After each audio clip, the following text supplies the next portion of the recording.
요한복음 15장 1절부터 8절까지 함께 교독하시는데 제가 먼저 읽겠습니다. 나는 참 포도나무요 내 아버지는 농부라.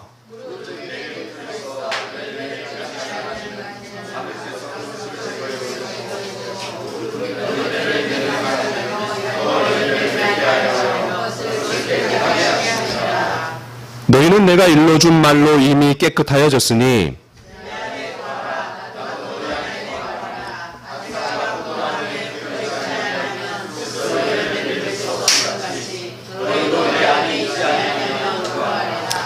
나는 포도나무요 너희는 가지라.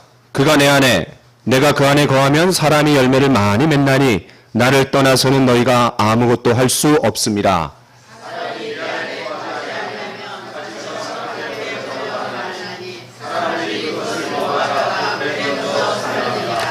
너희가 내 안에 거하고 내 말이 너희 안에 거하면 무엇이든지 원하는 대로 구하라. 그리하면 이루리라. 함께 읽겠습니다. 너희가 열매를 많이 맺으면 내 아버지께서 영광을 받으실 것이요 너희는 내 제자가 되리라. 아멘. 오늘 말씀의 제목은 예수님 안에 거하는 삶의 결과입니다. 우리는 이 본문을 가지고 오늘 6번째 말씀을 보고 있습니다. 첫 번째는 열매 맺는 삶의 중요성에 대해서 말씀을 나눴습니다. 그래서 열매라는 단어가 8번 나온다. 그런 얘기를 좀 나눴고요. 두 번째는 나는 참 포도나무요. 예수님이 자신을 참 포도나무라고 했습니다. 그런데 이건 파격적인 대체입니다. 왜냐하면 구약 성경에서 포도나무는 이스라엘을 상징했기 때문에 그렇습니다. 그런데 그 이스라엘이 예수님으로 대체되는 거예요. 마치 성전이신 예수님으로 대체되는 것처럼 말입니다. 세 번째는 열매 맺는 가지에 있어서 열매 맺지 아니하는 가지가 있다라는 거예요.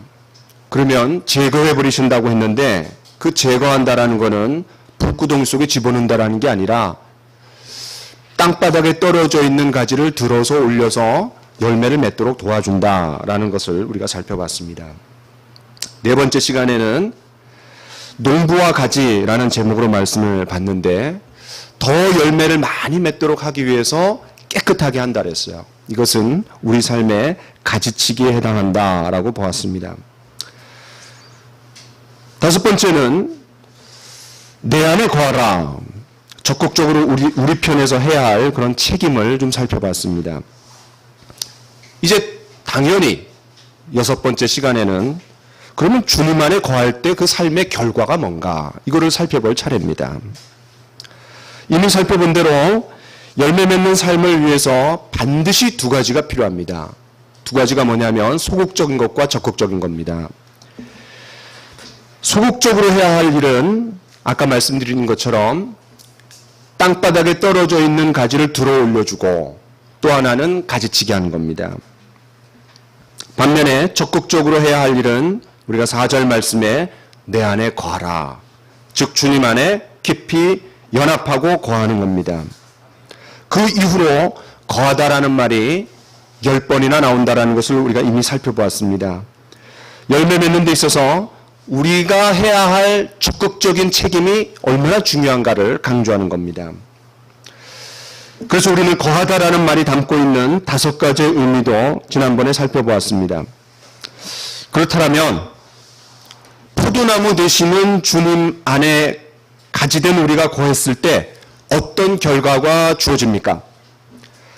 오늘 우리가 주님 안에 거할 때 오는 결과들, 또 주님 안에 깊이 거할 때 오는 축복들을 살펴보면서 저와 여러분 마음 가운데 열매를 맺고자 하는 기대감, 소원, 열망이 더 커지는 시간이 되기를 간절히 축원합니다. 자, 넘겨줄래요? 첫 번째는 많은 열매입니다. 당연하겠죠. 주님 안에 거할 때 5절에 보니까 나는 포도나무여 너희는 가지라. 그가 내 안에 내가 그 안에 거하면 사람이 열매를 많이 맺나니. 첫 번째는 열매를 많이 맺을 수 있습니다. 여기는 고창군에 있는 어느 농원에 있는 사진을 이제 포도나무를 찍은 건데 요 한 그루에 4,000송이가 달렸대요. 제가 본 최고입니다. 이 한 그루에 4,000송이 엄청난 거죠. 제가 2,500송이 뭐 3,000송이는 봤는데 4,000송이래요.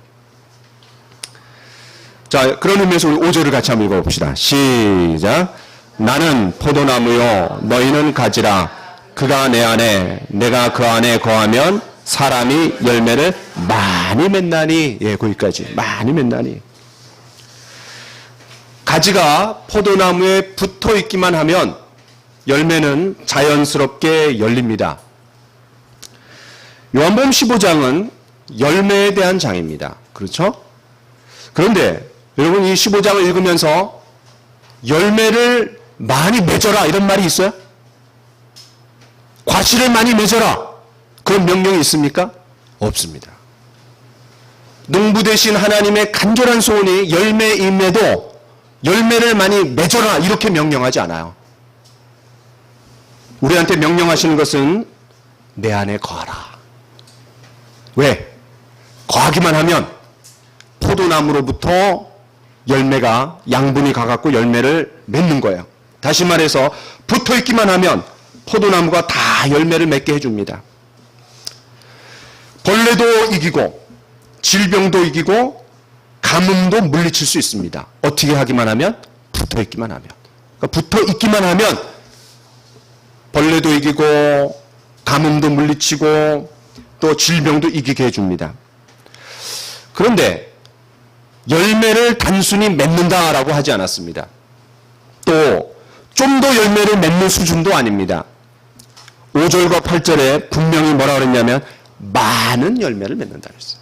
많은 열매. 여러분 기억하십니까? 이 본문에 4가지 종류의 가지가 있다라는 거. 첫 번째 어떤 가지죠? 열매를 맺지 아니하는 가지. 그 다음에는 열매를 맺는 가지. 그 다음에 열매를 더 맺는 가지. 마지막이 뭐예요? 열매를 많이 맺는 가지입니다. 이걸 굳이 표현하자면 최상급입니다. 그냥 많은 게 아니에요. 4가지 중에 가장 많은 거기 때문에 최상급이에요. 그러니까 엄청난 열매를 맺는다는 거예요. 늘 강조하지만 그리스도인의 삶에서 맺어야 할 열매는 크게 2가지입니다. 내적인 열매, 그 다음에 외적인 열매. 내적으로는 성령의 9가지 열매로 대변되는 신앙 인격의 열매입니다. 신앙 인격의 열매. 우리 같이 한번 읽어볼까요? 시작. 오직 성령의 열매는 사랑과 희락과 화평과 오래 참음과 자비와 양성과 충성과 온유와 절제니. 예, 이 9가지입니다. 사랑과 희락과 화평은 하나님께 대한 거야. 그 다음에 오래 참음과 자비와 양선은 다른 사람과의 관계에 대한 이야기예요. 그리고 충성과 온유와 절제는 자기 자신의 그 셀프 컨트롤, 절제와 연관되는 겁니다. 그렇습니다. 우리가 신앙생활을 하면 할수록 여러분 가운데 이런 신앙 인격이 내적으로 맺어져 가야 됩니다. 신앙생활은 교회를 왔다 갔다 하는 것도 중요하지만 그 왔다 갔다 하는 과정에서 내가 예수님을 닮은 인격으로 점점 변화되어 가야 합니다. 또한 외적으로는 이 내적인 신앙 인격, 즉 예수님을 닮은 고매한 신앙 인격 때문에 세상 사람들에게 뭐로 드러나야 돼요? 다름으로 드러나야 됩니다. 내적으로 예수님을 닮았어요. 그 닮음은 외적으로는 다름으로 나타나야 됩니다. 그 다름이 나타날 때 반드시 다른 사람들에게 매력을 풍기게 되어 있습니다. 그리스도의 향기를 드러내게 되어 있습니다. 또 그 매력을 풍길 때 호기심을 불러일으킵니다. 야, 저 사람 뭔가 다르구나. 생각과 삶이 다르구나. 그러면서 그들로 하여금 물음을 자아냅니다. 물음을 자아내요. 그리고 더 나아가서는 그들을 신앙으로 이끌어 드립니다. 자, 한 말씀 같이 보겠습니다. 시작. 너희 마음에 그리스도를 주로 삼아 거룩하게 하고 너희 속에 있는 소망에 관한 이유를 묻는 자에게는 대답할 것을 항상 준비하되. 그렇습니다. 예수님을 마음속에 구세주와 주님으로 영접하고 또 그분을 영접하는 정도가 아니라 내 삶의 첫 자리에 모셔드릴 때, 거룩하게 할 때, 그분의 통치를 받을 때 틀림없이 다른 사람들이 내가 하는 말, 나의 표정, 나의 행동, 나의 사고방식, 생활방식을 통해서 궁금증을 가질 수밖에 없습니다. 이제 추석 연휴 기간입니다. 긴 연휴 동안 일가 친척 그리고 지인들을 우리가 많이 만날 텐데 저와 여러분의 말과 행동이 하나님을 알리는 살아있는 광고판이 되기를 축원합니다. 다시 한번 얘기합니다. 하나님을 알리는 살아있는 광고판이 되기를 축원합니다.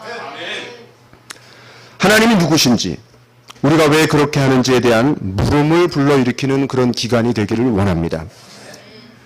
추석 연휴 동안 쓸데없는 이야기나 또 세속적인 이야기로 다 보내지 않고 내 신앙 간증을 나눌 수 있는 기회로, 또 복음을 전할 수 있는 기회로 여길 수 있어야 합니다. 제가 잘 아는 분이 있습니다. 자타가 공인하는 탁월한 전도자입니다. 그분이 예수님을 믿고 너무나 기뻐서 대학생 때 다른 사람들에게 복음을 전하고 싶었습니다. 왜냐하면 자기 안에 있는 기쁨과 평안을 일목요연하게 잘 나누고 싶잖아요. 어떤 분이 이랬다래요. 예수님을 알고 싶어하는 것 같아갖고 교회 나가세요. 예수님 믿으세요. 라고 얘기했는데 그 다음에 뭘 얘기해야 될지를 모르겠더래요.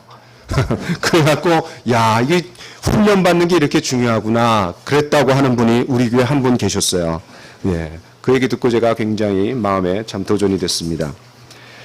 그런데 이분에게도 너무나 기쁨과 이 감사가 있었기 때문에 예수님 잘 전하고 싶었어요. 그래서 그 당시에 전도를 잘 전하는 복음 전도에 탁월한 김중곤 목사님을 찾아가 갖고 CCC에 사형리 전도법을 배웠습니다. 직접 배웠습니다.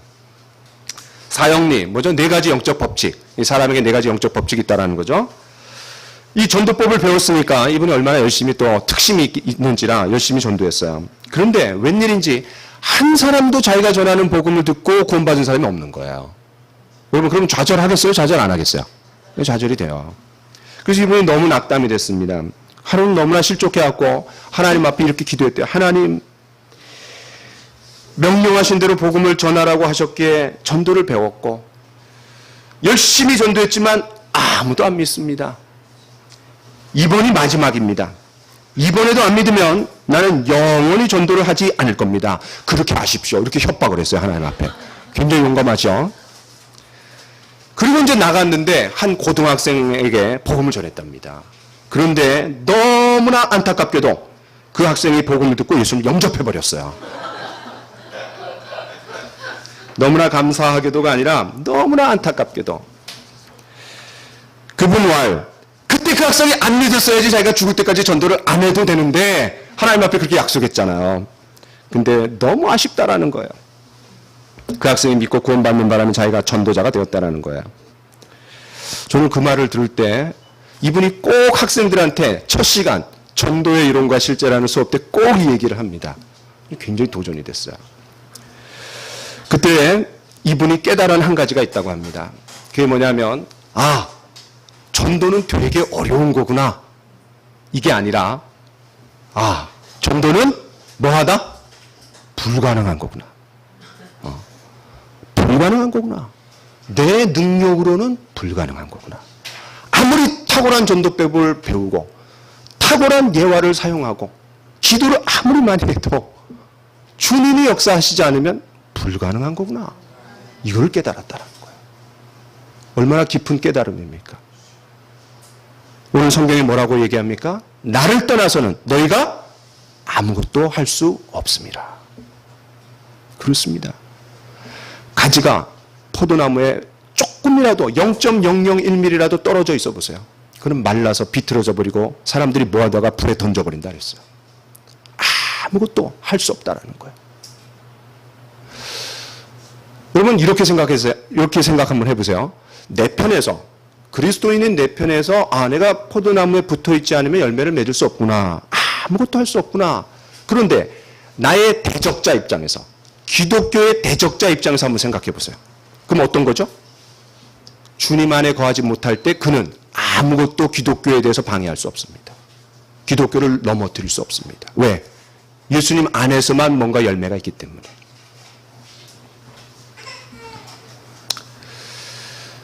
주님 안에 깊이 거하지 않고서는 신앙 인격도 전도의 열매도 절대로 맺을 수가 없습니다. 반대로 우리가 주님 안에 붙어 있기만 한다라면 언젠가는 저와 여러분들이 아주 고매한 고상한 예수님을 닮은 인격으로 변화될 줄로 믿습니다. 또 전도의 열매가 맺힐 줄 믿습니다. 조급해하지 마시고 주님 안에 깊이 거하는 그런 훈련이 우리에게 더 급선무입니다. 두 번째는 주님 안에 깊이 거할 때 기도 응답이 있습니다. 우리가 7절을 같이 한번 읽어보겠습니다. 시작. 너희가 내 안에 거하고 내 말이 너희 안에 거하면 무엇이든지 원하는 대로 구하라. 그리하면 이루리라. 주님 안에 거할 때 어떤 결과가 있다 그랬어요? 무엇이든지 원하는 대로 구하라. 그리하면 어떻게 된다? 이루리라 그랬어요. 얼마나 놀라운 약속입니까? 우리가 구하는 어떤 것이든지 또 원하는 족족마다 다 응답된다라고 했습니다. 얼마나 놀라워요. 제가 신학교를 졸업하고 전도사 초기로 일할 때 평화가 한 6개월, 1살 되었을 때입니다. 그때 우리 한 달 생활비가 67만 원이었어요. 우리 아내가 전도사님으로 유치부 전도사님이 일했는데 그때 50만 원 받았어요. 그리고 저는 잘려갖고 사역이 없었어요. 근데 어떤 분이 저를 갸륵하게 여기셔갖고 자기 조교로 사용해 주셨어요. 그래서 조교 페이가 17만 원이었어요. 그래서 근데 그것도 방학 때는 4개월 동안 없어요. 그러니까 8개월은 67만 원, 4개월은 50만 원. 여러분 세 식구가 67만 원 갖고 살 수 있게요, 없게요? 절대로 못 삽니다. 살 수가 없어요. 기저귀 사야 되죠. 분유 사야 되죠. 그죠? 애한테 들어가는 것만 해도 얼마예요? 엄청납니다. 우리 세 식구가 67만 원 가지고 살았는데 놀라지 마세요. 한 번도 굶은 적 없습니다. 예. 일주일에 삼겹살 사 먹고 잘 먹고 잘 살았어요. 제가 신문 돌리고 우유 배달하고 또 일용직 노동자가 되어본 적이 없습니다. 그런데도 살았어요. 하나님께서 먹이고 입히고 살게 해주셨어요. 기도할 때마다 하나님 생활비 주셨습니다. 마치 엘리야에게 까마귀가 물어다주는 음식으로 살았던 것처럼 또 엘리사에게 과부를 통해서 공급해 주셨던 것처럼 우리 믿는 그리스도에게는 그런 하나님의 놀라운 신비한 역사가 있습니다. 어떻게 할 때? 기도할 때. 기도할 때 하나님 응답하십니다. 그리스도인의 삶은 평범한 삶이 아닙니다. 왜냐? 우리가 무릎을 꿇고 하나님께 엎드릴 때 하나님께서는 신비하고 놀라운 방법으로 우리의 삶을 지키십니다. 이것이 그리스도인만이 누릴 수 있는 자부심과 긍지입니다. 온 천지 만물을 창조하신 하나님께서 저와 여러분의 아버지가 되어주신다라면 우리의 필요를 채워주시지 않겠어요? 또 그분께 구하지 못할 것이 무엇이 있습니까? 또 그분 입장에서 주시지 못할 게 어떤 게 있습니까? 저희 자녀들이 저한테 요구하는 것들이 있습니다. 어떤 때는 들어줄 수가 없어요. 왜? 제 능력 바깥이에요. 안타깝지만 들어줄 수가 없어요. 그런데 우리가 이 말씀을 볼 때 주의해야 할 것이 하나 있습니다. 기도의 특권이 놀라운 것임에 틀림없지만 우리가 주님 안에 거할 때, 주님 안에 깊이 거할 때 기도의 특권을 누릴 수 있어요. 그런데 그 기도할 때 무엇이든지 원하는 대로 구할 때마다 이루어지지만 그렇다고 해서 이 기도가 도깨비 방망이는 아닙니다. 금 나와라 뚝딱, 은 나와라 뚝딱, 열려라 참깨, 구호만 외치면, 주문을 외우면 그대로 그냥 그게 아니에요. 7절 말씀을 잘 보십시오. 무엇이든지 원하는 대로 구하라고 했는데 여기에서 원하는 대로는 단순히 내가 원하는 게 아닙니다. 내 욕심대로, 내 소원대로 다 털어놓는 그런 기도가 아니라는 거예요. 물론 원하는 대로 구하라 얘기했을 때 나의 원함입니다. 분명히 나의 원함이에요. 그런데 이 말씀에 전제가 있습니다. 너희가 내 안에 거하고 내 말이 너희 안에 거하면 이라는 대전제가 붙어 있습니다. 너희가 내 안에 거하고 내가 너희 안에 거하면, 마치 포도나무인 내 안에 가지가 너희가 거하고 또 내가 거하면, 이게 대전제입니다. 때문에 이 말씀에서 원하는 대로는 이렇게 설명할 수 있습니다. 하나님의 말씀이 주시는 감동대로, 이렇게 얘기할 수 있어요. 다시 한번 얘기합니다. 원하는 대로는 하나님이 주시는 감동, 또는 하나님의 말씀이 내 안에 불러일으켜 주시는 감동대로. 왜? 그 전제 때문에. 무슨 말입니까? 주님 안에 내가 깊이 거하고 성경 말씀을 통해 주님의 뜻을 알아나갈 때 나의 원함이 달라진다라는 거예요. 내용이 달라진다라는 거예요. 또 말씀이 주는 감동으로 바뀐다라는 거예요. 또 제 얘기를 좀 하겠습니다. 제가 시간 강사로 살아오면서 저한테는 방학 때는 보릿고개입니다. 왜냐하면 겨울방학, 여름방학에는 저에게 학교가 폐회하지 않습니다. 그래서 저는 습관처럼 5월달과 11월달이 되면 아내가 눈치를 줍니다. 알지? 그러면 제가 이제 기도하기 시작해요. 하나님, 아시죠? 저 겨울, 추운 겨울, 뜨거운 여름, 어떻게 해요? 도와주세요. 저 노골적으로 얘기합니다. 이렇게 얘기해요. 하나님, 돈 주세요. 이렇게 얘기합니다. 그러다가 지난 학기에 마태복음을 읽었어요. 지난 학기에. 근데 마태복음 6장을 읽다가 갑자기 이런 생각이 들었습니다.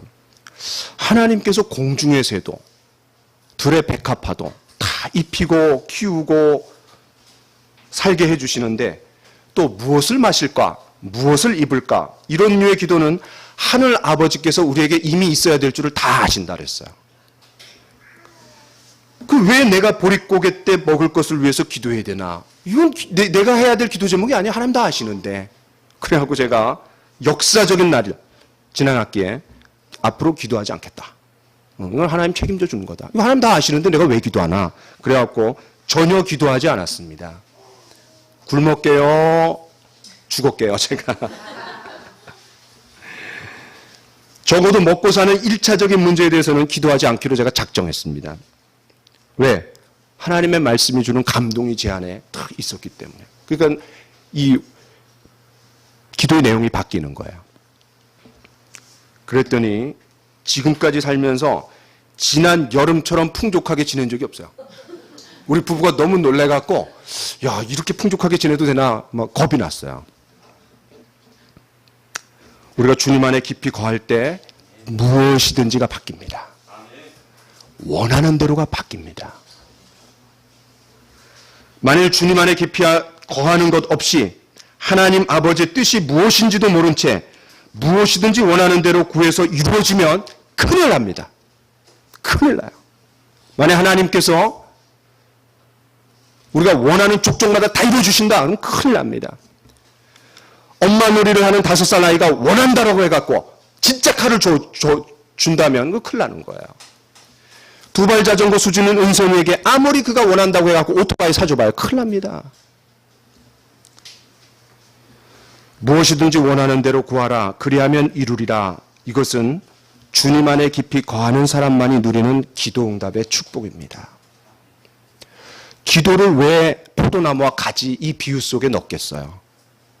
그렇게 주님 안에 깊이 거할 때 이런 놀라운 축복 우리에게 누릴 수 있다는 거예요. 세 번째, 주님 안에 깊이 거할 때 누리는 축복 중 이 세 번째는 하나님께 영광을 돌리는 삶을 살 수 있다는 거예요. 여기서 말하는 영광은 하나님께 기쁨이 되고 하나님의 명예, 하나님의 영예를 높이 드날리는 거예요. 그런데 저와 여러분들이 습관처럼 하는 말이 있습니다. 하나님께 영광을 돌리게 해주세요. 말은 그럴듯한데 도대체 그게 무슨 뜻입니까? 어떻게 하는 게 하나님께 영광을 돌리는 겁니까? 여러분, 흥미로운 사실은 우리가 요한복음에서 제자의 자격에 대해서 세 군데 말씀을 봤어요. 그렇죠? 첫 번째는 요한복음 8장에서 내 말에 거하면 참으로 내 제자가 되고, 또 요한복음 13장에서는 너희가 서로 사랑하면 이로써 모든 사람이 너희가 내 제자인 줄 알리라. 말씀에 거하면 제자가 되고 서로 사랑하면 제자가 된다 그랬어요. 그런데 딱 여기에서만 열매를 많이 맺으면 내 제자가 된다라고 하지 않고 중간에 어떤 말을 넣었어요? 하나님께, 아버지께 영광이 된다 그랬어요. 참 이상하지 않습니까? 이 세 개, 요한복음에서 세 군데에서 그리스도인의 제자의 자격을 얘기하는데 앞에 두 군데에서는 하나님의 영광을 얘기하지 않았어요. 그런데 마지막 세 번째에서는 아버지께 영광을 돌리고 내 제자가 되리라 이렇게 얘기했습니다.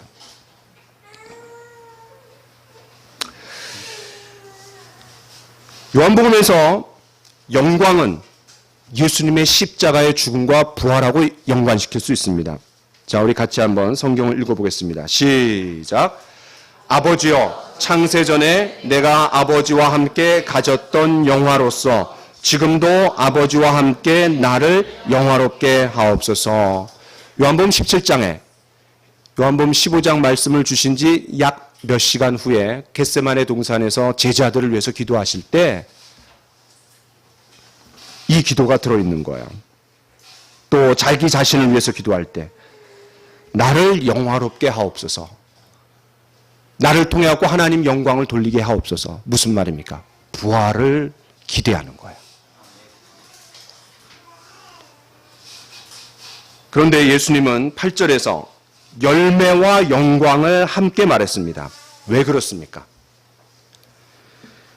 예수님이 우리의 모든 죄를 위해 십자가에서 죽으시고 그 죄가 해결되었다라는 것을 증명하시기 위해서 부활하셨습니다. 그 부활하심으로 말미암아 예수님이 부활의 첫 열매가 되셨고 그 이후에 많은 열매가 맺혀지는 거예요. 결과적으로 예수님께서 십자가에 죽으시고 부활하신 목적이 뭡니까? 위로는 하나님 앞에 영광을 돌리고 그 결과 많은 열매가 생명이 일어나는 거예요. 그래서 잃어버린 영혼 또 내 안에 주님을 닮은 그런 고상한 인격들이 열매를 맺힐 때 하나님 앞에 영광이 된다는 거예요. 이러한 열매를 위해 성부 하나님께서 창세전에 구속을 계획하셨고 성자 예수님께서 그것을 실천하셨고 실행하셨고 그것을 개개인에게 적용하러 오신 분이 성령 하나님이십니다. 그런 삼위 하나님께서 총동원된 사역이 십자가의 죽음과 부활이라면 우리가 영혼 구원과 또 신앙 성숙을 위해서 열매를 맺을 때 당연히 우리는 하나님 앞에 영광을 돌리게 됩니다. 네 번째는 내 제자가 된다 그랬어요. 주님 안에 깊이 거할 때 오는 축복 중에 네 번째는 주님의 제자가 되는 거예요. 제자는 스승이 누구냐에 따라 그 신분이 달라집니다. 저의 신분에 대해서 교계나 학계에 꼭 따라붙는 꼬리표가 있습니다. 그게 무슨 말이냐면 저분은 누구누구의 제자입니다. 이렇게 얘기해요. 그러면 그냥 한 번에 다 합니다. 스승이 누구냐에 따라 그 제자의 신분은 달라집니다. 이번 주에 인터넷상을 달군 뉴스가 하나 있었습니다. 박항서 축구 감독이 베트남 국가대표 그 감독직을 맡았다라는 거예요. 여러분 아마 들어보셨을 거예요. 우리나라 감독이 다른 나라의 국가대표팀의 감독이 된 거는 지금까지 딱 두 번 있었대요. 하나는 유기흥 감독이라는 사람이 그 이제 처음 알았어요. 이 뉴스를 보고 1998년, 2003년에 네팔 국가대표 축구팀 감독을 했대요. 그 다음에 김판곤 감독이 2012년부터 지금까지 홍콩 국가대표 감독직을 맡고 있대요. 그런데 박항서 감독은 우리나라의 3부 리그격인 내셔널리그의 지금 어느 팀의 감독이에요. 그런데 그가 베트남 국가대표 감독직을 맡게 된 이유가 뭡니까? 자, 넘겨주세요. 이거 잘 안 되네. 1994년과 2002년 축구 국가대표팀 코치를 맡은 경험을 높이 샀다라고 베트남 그 축구협회에서 얘기했어요. 그런데 결정적인 이유는 이렇게 밝혔습니다. 특히 2002년 월드컵에서 거스 히딩크와 함께 한국 국가대표팀의 성공에 기여했다. 이게 이 사람을 발탁한 결정적인 이유였습니다. 그러니까 박항서 감독은 적어도 대표팀을 이끄는 데 있어서 누구의 제자예요? 히딩크의 제자인 거예요. 히딩크는 세계적인 명장 아니에요? 2002년 월드컵에서 히딩크 감독을 보좌한 수석 코치로서의 경험, 또 히딩크 감독으로부터 대표팀을 어떻게 이끄는지 보고 배웠기 때문에 기용이 됐던 거예요. 2002년 월드컵의 주역들이 얼마나 히딩크와 자기와의 관계를 많이 얘기합니까? 자기가 히딩크 제자라고. 또 히딩크가 오면은 거기에 다 모입니다. 박지성과 이영표 등이 네덜란드로 영국으로 가서 축구할 수 있었던 것도 다 히딩크 덕분이었어요. 다리를 놔줬기 때문에. 여러분 8절에 보십시오. 너희가 내 제자가 되리라. 내 제자가 되리라. 예수님의 제자. 예수님이 어떤 분이십니까? 같이 한번 읽읍시다. 시작. 그 옷과 그 다리에 이름을 쓴 것이 있으니 만왕의 왕이요 만주의 주라. 나는 예수님의 제자다. 여러분 그거에 대한 감격과 흥분이 있습니까? 세계적인 학자가 있다고 해보십시오. 그분의 제자다. 얼마나 그냥 기세등등하겠어요. 그런데 저와 여러분들이 만왕의 왕이고 만주의 주이시고 역사의 주관자가 되시는 그분의 제자다. 여기에 대한 감격과 흥분이 있습니까? 저는 이 말씀을 보면서 야, 내 제자가 되리라. 엄청난 거.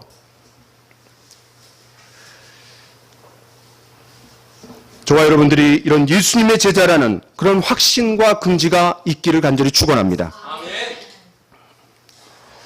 다섯 번째는 우리가 주님 안에 깊이 거할 때 단순히 포도나무와 가지 정도가 아니라 이제 예수님께서 하나님과 예수님과의 깊은 사랑의 관계, 그리고 그 예수님과 제자들과의 깊은 사랑의 관계로 비유를 옮겨가십니다.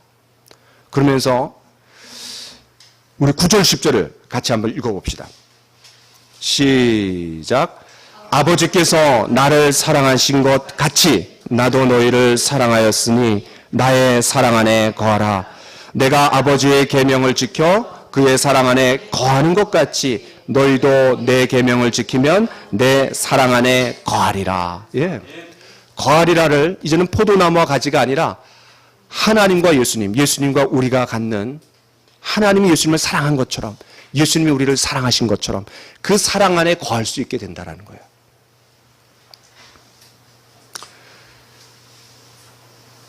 우리가 주님 안에 깊이 거할 때 예수님의 사랑을 더욱더 깊이 깨닫고 누리게 됩니다. 왜 그렇습니까? 그분은 사랑이시기 때문에 그렇습니다. 자, 우리 같이 한번 말씀을 한번 읽어봅시다. 시작. 사랑하지 아니하는 자는 하나님을 알지 못하나니 이는 하나님은 사랑이심이라. 하나님이 우리를 사랑하시는 사랑을 우리가 알고 믿었노니 하나님은 사랑이시니라. 그렇습니다. 성경에 딱 두 번 나와요. 하나님은 사랑이시니라.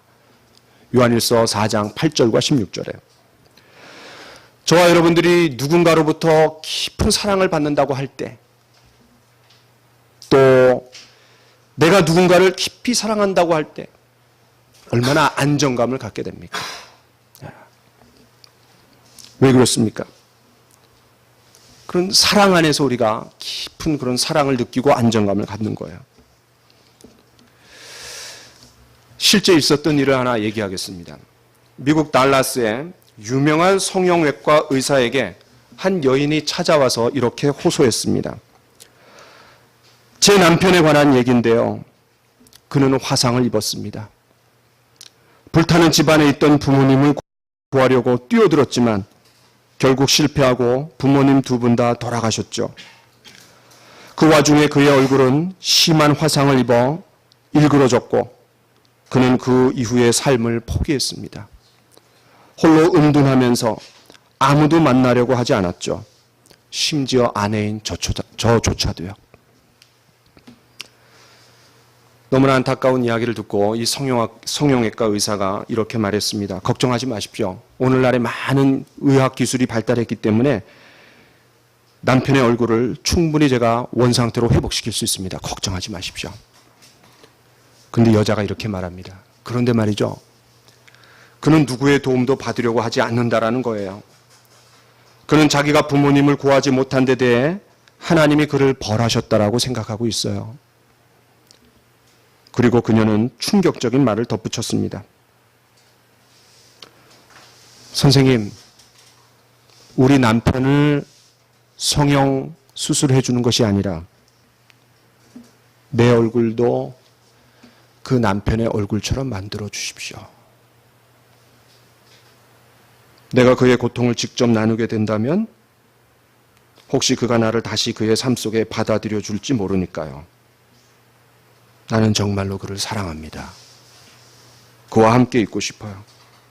내 얼굴을 망가뜨려서라도 그와 함께 있을 수 있다면 저는 그렇게 하겠습니다.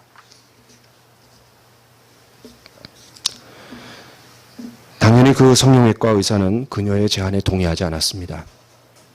그러나 부인의 전적으로 헌신된 사랑에 감동받은 의사는 그녀의 동의를 얻어 남편을 찾아갔습니다. 방문을 두드렸습니다. 아무 대답이 없습니다. 그러자 의사는 큰 소리로 외칩니다. 당신이 그 안에 있는 것을 알고 있습니다. 내 말을 다 들을 수 있죠. 나는 성형외과 의사입니다. 내가 선생님의 얼굴을 고쳐드릴 수 있습니다. 아무 대답이 없어요. 의사는 간청했습니다.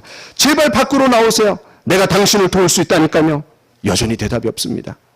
그러자 의사는 여전히 문을 사이에 둔 채로 그의 부인이 의사에게 요청했던 것을 말합니다.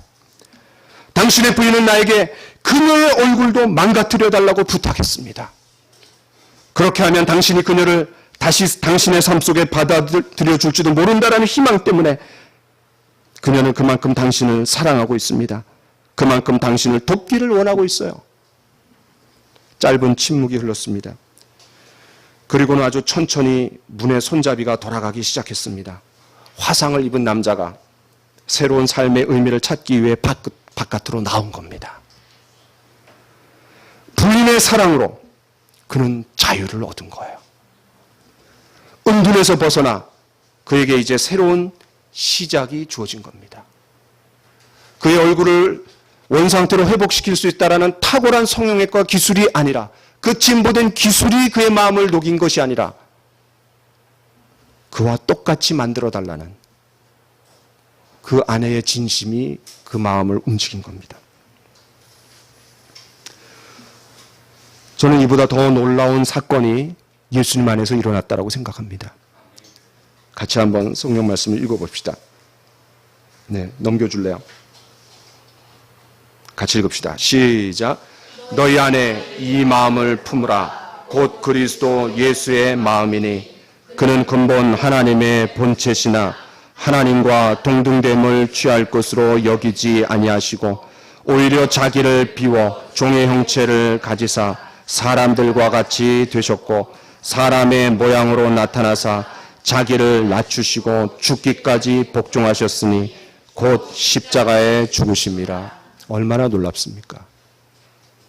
단순히 남편처럼 나도 그렇게 일그러진 화상 입은 얼굴로 바꿔달라는 정도가 아닙니다. 완전히 자기를 비우셨습니다. 비운 정도가 아닙니다. 죽기까지 십자가에 복종하셨습니다. 왜? 저와 여러분들을 사랑하시기 때문에. 십자가의 사랑만이 우리의 유일한 위로고 우리를 회복시키고 자유롭게 합니다. 여섯 번째는 주님의 기쁨으로 충만케 된다고 했습니다. 주님 안에 깊이 거할 때. 11절 같이 읽어볼까요? 시작. 내가 이것을 너희에게 이름은 내 기쁨이 너희 안에 있어 너희 기쁨을 충만하게 하려 함이라. 기쁨은 모든 사람들이 추구하는 겁니다. 또 오늘날처럼 이 세대가 많은 사람들에게 기쁨을 주려고 얼마나 노력합니까? 수많은 TV 프로그램, 또 술집, 또 영화, 각종 활동, 또 성적인 자유, 마약, 얼마나 많은 사람들이 그 기쁨을 얻으려고 애씁니까? 분명히 이런 것들이 기쁨을 주기는 줍니다. 그런데 문제는 뭐죠? 충만한 기쁨을 줄 수 없다라는 거예요. 충만한 기쁨은 지속적이고 넘쳐나는 기쁨입니다. 일시적이고 순간적인 것이 아니라 지속적인 의미를 띠고 있는 것이 충만한 거예요. 예수 몇 시간 후에 제자들을 위해서 이렇게 또 기도하십니다. 같이 한번 읽겠습니다. 시작. 지금 내가 아버지께로 가오니 내가 세상에서 이 말을 하옵는 것은 그들로 내 기쁨을 그들 안에 충만히 가지게 하려 함이니라. 그렇습니다. 내 기쁨. 주님이 누리시는 기쁨. 지금 주님이 어떤 상황이에요? 얼마 안 있으면 십자가에 죽습니다. 그런데도 주님 안에 내 기쁨. 바울 사도가 이렇게 얘기합니다. 기뻐하라. 기뻐하라. 내가 기뻐하니 너희도 기뻐하라. 그런데 바울 사도가 감옥에 있어요. 감옥은, 감정은, 상황은, 환경은 절대로 기뻐할 수 없었어요. 그런데 그것조차도 그의 마음에 있는 주님으로 인한 기쁨은 빼앗을 수가 없었어요. 저와 여러분 가운데 이 주님으로 인한 기쁨, 감정과 환경을 초월한 기쁨이 저와 여러분 안에 충만해지기를 원합니다. 우리가 하나님을 만날 때 참된 기쁨과 충만한 기쁨을 맛보며 살 수 있습니다. 왜냐하면 그분은 우리의 창조주이시기 때문에 그렇습니다. 자녀가 부모와 올바른 관계 속에서 기쁨을 누리듯이 우리가 하나님 아버지와 올바른 관계 속에서만 참된 기쁨이 있습니다. 그 하나님 아버지를 떠난 삶의 불행을 다룬 것이 저 유명한 누가복음 15장 그 아버지를 떠난 탕자의 비유 아닙니까? 또한 우리는 성령 안에서 누리는 기쁨만이 참된 기쁨이고 충만한 기쁨이라고 했습니다. 같이 한번 성경을 읽읍시다. 시작. 하나님의 나라는 먹는 것과 마시는 것이 아니요 오직 성령 안에 있는 의와 평강과 희락이라. 그렇습니다. 성령님 안에서 누리는 것이 진짜 joy예요. joy. 여러분 추석 때 맛있는 것을 많이 먹는다라고 기쁨이 오는 게 아닙니다. 살만 찌고 배만 나옵니다. 여러분 상황과 환경을 초월해서 누리는 그 기쁨이 성령 안에서 누리는 기쁨만이 참되고 충만한 기쁨이라면 여러분이 이런 기쁨을 누리길 바랍니다. 무엇보다도 이 참된 기쁨은 우리가 예수님 안에 있을 때 누릴 수 있습니다. 여러분 이런 찬양 아세요? 저희 말씀 준비하면서 예수가 함께 계시니 시험이 오나 겁없네. 기쁨의 근원 되시는 누구예요? 기쁨의 근원 되시는 분이 누구예요? 예수를 위해 삽시다. 다시 한번 찬양해 봅시다. 예수가 함께 계시니 시험이 오나 겁없네. 기쁨의 근원 되시는 예수를 위해 삽시다. 날마다 주를 섬기며 언제나 주를 기리고 그 사랑 안에 살면서 딴 길로 가지 맙시다. 그렇습니다. 주님 안에 참된 기쁨, 그 기쁨을 우리가 누리며 사는 것이 그리스도인의 삶입니다. 마지막, 주님 안에 깊이 거할 때 주님 뭐라고 말씀하셨냐면 나의 친구가 된다 그랬어요. 나의 친구. 야, 창조주와 피조물. 그냥 그분이 사랑해 주시는 것만으로도 너무나 감사한데 나와 동행해 주시겠다라는 거예요. 14절 15절 같이 읽어봅시다. 시작. 너희는 내가 명하는 대로 행하면 곧 나의 친구라. 이제부터는 너희를 종이라 하지 아니하리니 종은 주인이 하는 것을 알지 못함이라. 너희를 친구라 하였노니 내가 내 아버지께 들은 것을 다 너희에게 알게 하였음이니라. 이미 예수님께서 우리에게 성경 말씀을 통해서 제자들에게 주신 것보다 더 많은 걸 알려주셨어요. 그러니까 우린 주님의 친구입니다. 우리가 좋아하거나 존경하는 사람과 친구가 되기를 원하지 않습니까? 그 사람과 가까이 있기를 원하지 않습니까? 우리가 예수님 안에 깊이 거할 때 우리는 우리의 친구가 되어 주시겠다라고 주님이 분명히 말씀하셨어요. 저장 및 꽃 위에 이슬 아직 맺혀 있는 그때에 귀에 은은히 소리 들리니 주 음성 분명하다. 주가 나와 동행을 하면서 나를 친구 삼으셨네. 우리 서로 받은 그 기쁨은 알 사람이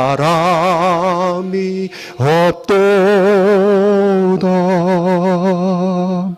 그렇습니다. 주님과 동행할 때 주님의 손을 꼭 잡고 한 걸음 한 걸음 주님과 나아갈 때 비록 세상은 우리를 이해하지 못하고 비록 한 발자국 한 발자국 걸어갈 때 고난과 환난이 있다 할지라도 우리는 이 세상에서 나그네의 삶을 살아갈 때 여기가 정착해야 될, 안주해야 될 곳이 아님을 알기에 영원한 본향, 천국을 향해서 나아갈 때 그 주님께서 우리를 홀로 방치하시지 않고 세상 끝날까지 내가 너희와 항상 함께 있으리라 라고 말씀하셨습니다.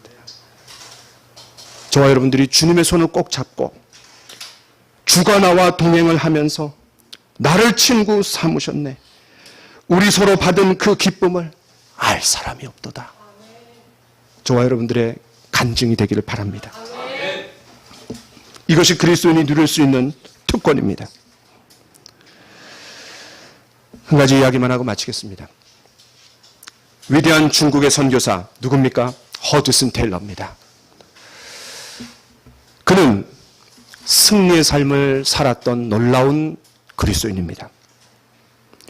그는 온몸을 다 바쳐 선교했지만 기대했던 것만큼 열매가 없었습니다.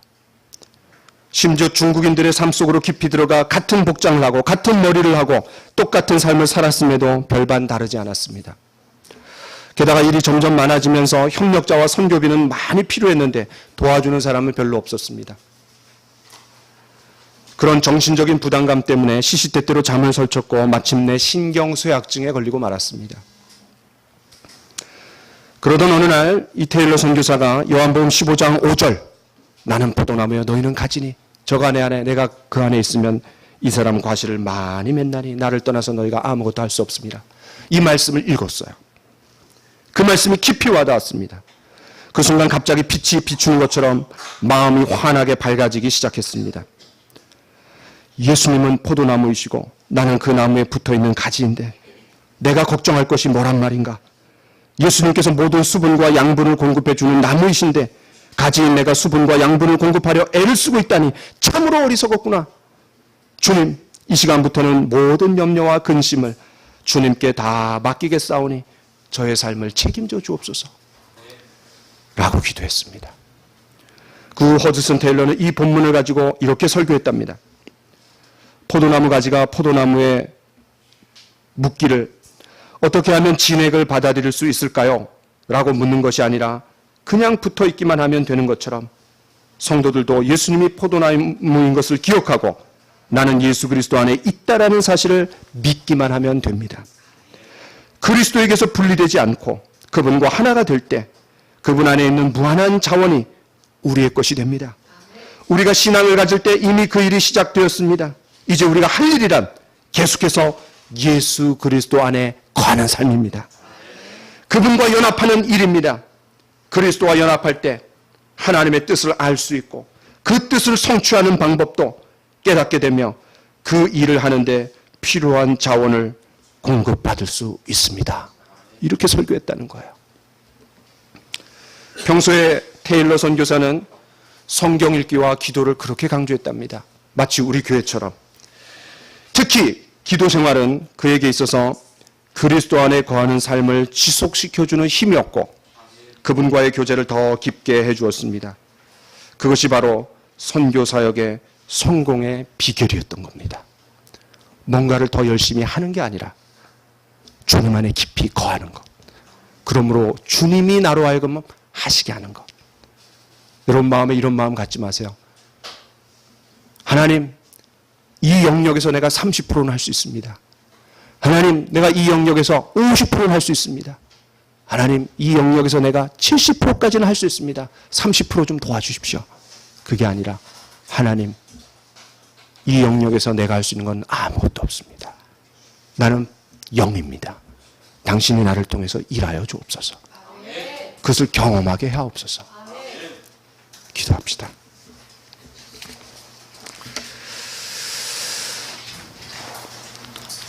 참 좋으신 주님, 이 요한복음 15장 말씀을 우리에게 주셔서 너무나 감사합니다. 주옥 같은 영적인 비밀들이 이 15장 말씀에 많이 있는 것을 우리가 보게 됩니다. 우리의 신앙의 삶에 적용할 수 있도록 도우시고, 무엇보다도 주님 안에 깊이 거할 때 그 주님과의 연합으로 오는 축복들을 모두 다 누릴 수 있는 우리 모두가 될 수 있도록 인도하여 주옵소서. 예수님의 이름으로 기도하옵나이다. 아멘.